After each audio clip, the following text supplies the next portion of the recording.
নমস্কার বন্ধুরা, edu update চ্যানেলে আপনাদেরকে স্বাগত।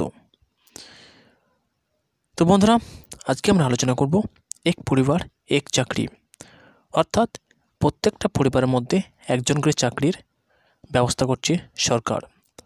তো পুরো ভিডিওতে যাওয়ার আগে আপনাদের সামনে ছোট্ট একটা অনুরোধ, যদি আমাদের চ্যানেলটি সাবস্ক্রাইব না করে থাকেন তাহলে আমাদের চ্যানেলটি যে লাল রঙের সাবস্ক্রাইব বাটন রয়েছে সেখানে ক্লিক করে দেবেন এবং তারপরে একটি বেল নোটিফিকেশন আসবে, সেটাতেও ক্লিক করে দেবেন। এতে কী হবে, আমি যখনই নতুন ভিডিও আপলোড করব তার নোটিফিকেশান কিন্তু সবার প্রথম আপনার কাছে পৌঁছে যাবে। তো চলুন বন্ধুরা, চলে যায় এক পরিবার এক চাকরি এই পরিকল্পনায়। তো সরকার কি বলছে,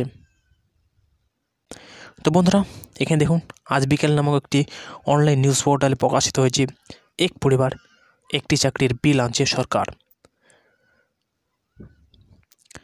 ব্যাপক সাড়া ফেলেছে সিকিমের এক পরিবার একটি চাকরি। গত বছরের শীতকালীন অধিবেশনেই সিকিমের বিধানসভায় বিলটি আনা হয়। শনিবারই এই প্রকল্পের সূচনা করেন মুখ্যমন্ত্রী পবন চামলিং। শনিবার সিকিমের পালজর স্টেডিয়ামে 12,000 বেকার যুবকের হাতে সরকারি চাকরির নিয়োগপত্র তুলে দেওয়া হয়। তবে প্রথম ধাপে সেসব পরিবারকে বেছে নেওয়া হয়েছে যাদের কোনো সরকারি চাকরিজীবী সদস্য নেই। মুখ্যমন্ত্রী সেখানে আরও ঘোষণা করেন প্রায় 25,000 অস্থায়ী কর্মচারী আগেও নিয়োগ করা হয়েছিল। 2019 সালের মধ্যেই তাদেরকেও স্থায়ীকরণ হয়ে যাবে। প্রসঙ্গত, একমাত্র সিকিমেই রাজ্য সরকারের কর্মীরা সবচেয়ে বেশি মাইনে বেতন কিন্তু পান।